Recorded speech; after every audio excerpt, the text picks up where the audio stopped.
Hello, everyone. My name is Mike, and this is Matrix to Paradise. I just kind of wanted to go over the trucking day to day, little update where I'm at. And if you'll see, I'm out here in a place called Belleville, Kansas. Belleville, Kansas. At the Loves, of course. I'm always at a Loves. Belleville, Kansas. Very beautiful day in Kansas today. The weather here is absolutely gorgeous right now. It wasn't so gorgeous down south of here. There was a huge storm in Oklahoma and northern Texas. But the weather up here is absolutely gorgeous. And it was sunny skies, sunny blue skies all day today. I mean, driving up here. Except in the southern part of Oklahoma and in northern Texas. But I drove all the way from Temple, Texas. I drove from Temple, Texas, all the way up to 13 miles away from the Nebraska line. So it was pretty much all of my clock today. So 11-hour clock, I drove over 10 of it. So it was a nice, nice long day, but it was an easy drive. I love the drive up here. The only thing I don't like is going through Dallas. Dallas is a big pain in the neck. But today was Sunday, so there wasn't that much. Traffic in there on Sunday. Thank God. In Oklahoma City, sometimes there's traffic there, but there wasn't any traffic this time. So it was nice. Everybody must have been at church or hanging out at home or doing whatever. So it was a nice ride.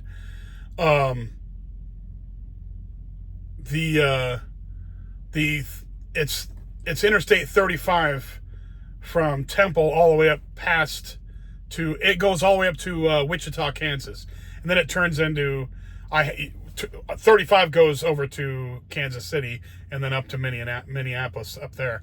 I had to take a straight line because it curves off. I had to take the straight line straight up to go to Nebraska because I'm going to Omaha tomorrow, and I had to take the straight line up, and it turns into 135. So I drove all the way up here, and it kind of the freeway ends a few miles down the road from where I'm at right now, where the freeway ends and turns into just like a state highway. So we're up here in the sticks pretty much. I mean, it's farmland up here and a lot of trees up here, believe it or not. I mean, for Kansas, there's a lot of trees here. Usually, you go into western Kansas or further more central Kansas, and it's flat as pancake out there. It's all fields of wheat, mostly. Wheat and corn and that kind of thing. But it's a nice drive up here.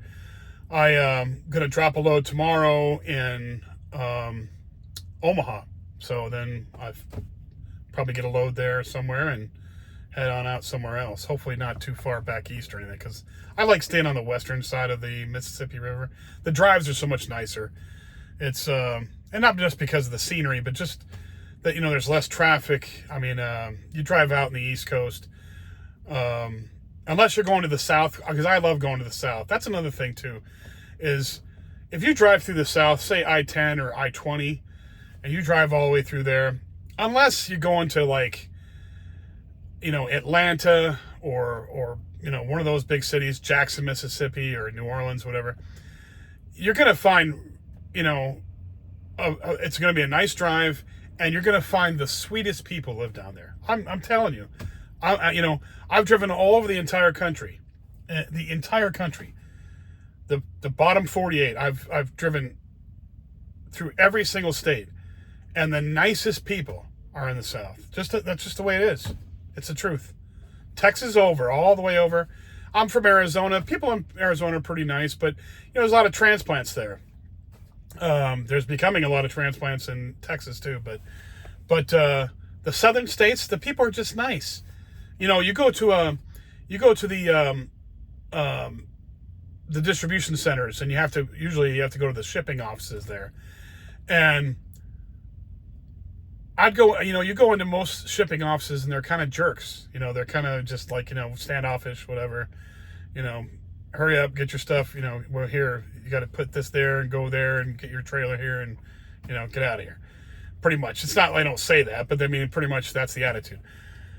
When I went down to Alabama, I was at a Walmart down there off of I-10, a Walmart distribution center.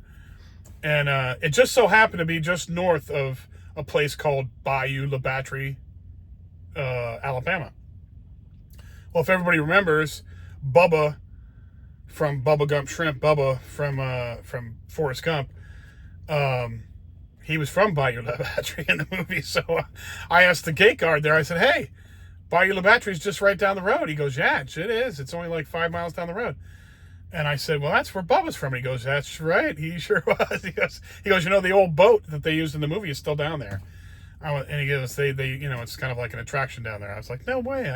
I said, next time I'm ever, coming through here in my personal vehicle, which I don't know when I will be, but I have to go down and check that out. But anyway, he was cool. And then I went up to the shipping office I went and dropped off my empty and was going to go pick up a load. And you have to go to the shipping office to get your paperwork and find out where the load's at, where the trailer's at. So I go in there, and there's like these old ladies working in there, and they were absolute sweethearts. They're like, hey, sugar, how you doing? Hey, sweetheart. I'm like, oh, my Lord. And they said, hey, you want some cookies? Because we made some cookies. And I was like, wow. I've never had shipping office people treat me like that. I was like, wow. I said, I even told them that. I said, you guys are the best. This is the best shipping office I've ever been in my life. In fact, every time I go to Alabama, I don't know what it is about Alabama, but the sweetest people are there. You go there and they're just absolute sweethearts. They treat you like you're one of their family. I mean, some people say, oh, that's just a fake, but they don't have to do that. How can it be so fake? That's just the way they are. So, they don't have to be sweet like that, but they are. It's just every time I go there, I told that woman, I said, if I was going to retire in the United States, I would be moving to Alabama somewhere. I really would. I just love the people down here. But that kind of gets me back to I want to reiterate why I'm doing this, why I'm doing a channel. I mean, I enjoy doing this channel. This is so much fun. I get to, put out videos of content that I like, and I can sit here and blab on and whatever, and some people will watch it. It's kind of cool. But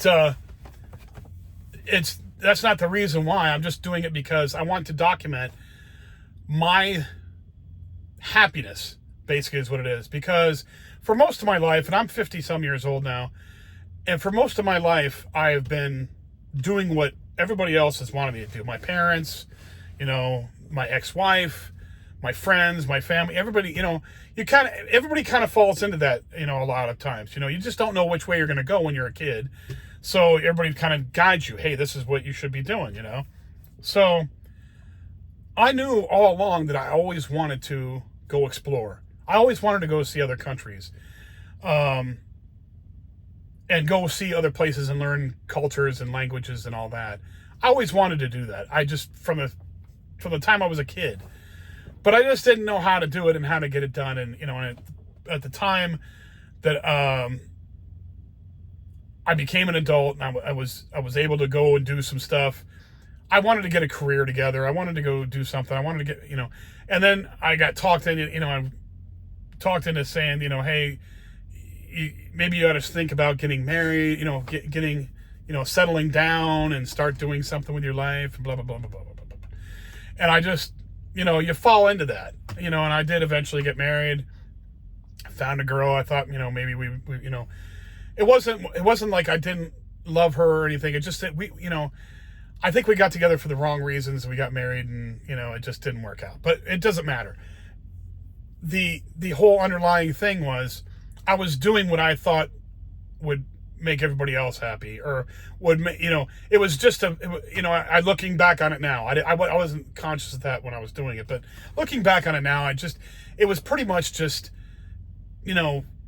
following societal and parental and peer pressure, basically, was what it was. So you go through and do that, and most people, and then a lot of people get married. Most usually, 50% of the time at least, because that's the divorce rate now. And I bet you half of the people that are still married are not very happily married. So you're talking, a big number of people are doing things just because they think it's the right thing to do. And then once you have kids, then you're locked in totally. That's your responsibility for at least the rest of your life. But I mean, also you have to actually take care of them until they're old enough to get out on their own. So you can't leave. You can't. You just can't do that. Well, lucky for me, that never happened. I mean, I consider it lucky. A lot of people would say, you don't, the joy of having a kid is overweighs all that. And I understand that, because I can't speak to that because I don't have any kids, but people are stuck. A lot of people are stuck. And I finally have, after I get up to almost 50 years old, I finally started having time and, not just the time, but also the ability, basically, to do whatever I wanted to do, And I wasn't the kind of guy that wanted to go out and buy toys and all that. I didn't care about all that. I'm not into buying, a Corvette or a muscle car. I mean, I'd love to have one, but I wasn't into doing that kind of thing, or jet skis or sand rails or any of that kind of coverage. I just wasn't into that. I was into exploring. So I was going to find a way to do this. So that's pretty much why this whole channel exists, is showing my last days in the grind, last days in the matrix. And I'm working for a company, a trucking company, driving across the country, delivering loads and making money and saving it. And the reason why I picked a trucking to do this industry to do, because I can live in the truck for free. I'm an over-the-road truck driver, so I'm always in the truck pretty much. So I can live in this truck, and my bed's right back there. So I can live in this truck for free. So it means I have no rent, no utilities, none of that. And they pay for me to drive all over the country, which I enjoy driving anyway, so it's not a big deal. But they pay for me to drive across the country and see all the scenery and do all that, even though I'm working and I have to stop and I can't just stop anywhere I want, but I have to stop and deliver loads. I can't just go and, see, the sites in the towns I go through. I can't just do that. I mean, it'd be nice, but I can't, because you're working and you're driving, a tractor trailer that you just can't park anywhere to go see stuff. So anyway, that's what I'm doing. I'm working. These are my final days, not final days, actual days, but the final, time period that I'm going to be working in the Matrix and working for somebody else, basically. And I will be looking for jobs online, but it'll be more of my choosing, whatever I pick online, it'll be because I want to do it, and I can do it as long as I want to do it or not to want to do it. I'm going to take enough money with me to last me until I can collect Social Security. So I do have a fallback plan. Now, I will do that, and it should only take another year or so, maybe another year and a half, but probably another year or so, right in that area. So until then, I'm just going to keep talking about this until I go, and talking about different countries that I want to visit and different articles I come up with online that are, relative to this, this kind of thing, traveling and escaping the Matrix and that whole 9 yards. I just am so passionate about this that I thought I should start a YouTube channel. And I wanted to start a YouTube channel also to document the last days in the Matrix, because I want to show you that I'm working. I'm actually working. I'm doing the thing. I'm running around the country doing my job, and it's going to end. And it's going to end by me getting on an airplane, which everybody will see because I'm going to film it, and getting on an airplane and flying to the first country is going to be Cambodia. So that's pretty much what is going to happen. That's what's going to happen. So I'm going to work, save my money, get the amount of money that I think I should take over there, and I will go over there and live frugally, and I will pursue every avenue I can to make money over there, online, and do the slow traveling that I want to do. And it's going to be a fun adventure. I'll say that. And I just, like I said, I wanted to document it here, And I'm glad that anybody who watches me because it's fun to know that somebody's watching. But also, you know, if I can help anybody else or inspire anybody else to do the same thing, I want to do that because many people did that for me. And a lot of YouTubers that I've watched over the years have done that for me. And I totally appreciated that they were there. So I'm going to be one of those people that says, hey, if I can do it, you definitely can do it, because I'm just your normal old guy, normal schlub that works like crazy, and is gonna change my own life. That's what it is. Anyway, thank you for watching. If you liked the video, please hit the like button. If you do hit the like button, or if you don't, please subscribe, because subscribing really does a big thing. It helps out my algorithm with YouTube, and it makes it so that they spread it to more people, so that, you know, maybe other people that would like to see this will see it, and I appreciate it very much. Please pass it along to anybody who you might think might like this, and I would appreciate that too. I'll be back with more videos, and I really, really, really appreciate everybody watching. Thank you very much, and goodbye.